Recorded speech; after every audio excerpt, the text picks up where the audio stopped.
You have to try this amazing, easy, and delicious chicken recipe that is fantastic for meal preps or even to cook for your friends and family. We're making a delicious onion, fresh thyme, and white wine chicken breast that is healthy enough to make for meal preps or special enough to make for a weekend dinner for the friends or family.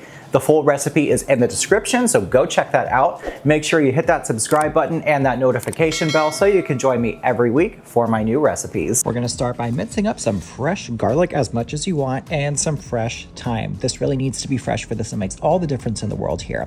So we're also gonna slice up some red onions. I'm just gonna slice them into like half moons like this and separate them. So we've got 2 boneless, skinless chicken breasts in an 8x8 dish. We're gonna olive oil, salt, and pepper both sides. Then we're going to go in with all that gorgeous fresh garlic and fresh thyme, also coating both sides of the chicken breast.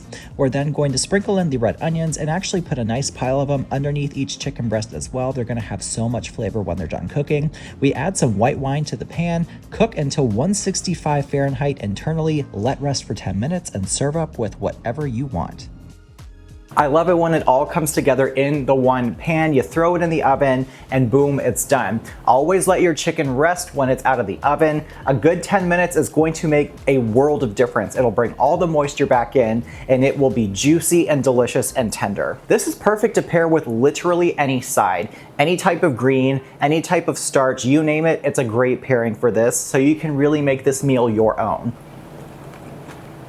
All right, that's really good. So much flavor. And the white wine just adds this little hint of oomph to it that just really takes it to the next level, honestly. Really a knockout, honestly. And it's so easy, and to think that it's healthy, okay, I'm there. Once again, the full recipe is in the description. Make sure you like, comment, subscribe, all that good stuff. Thank you so much for watching, and I'll see you next time.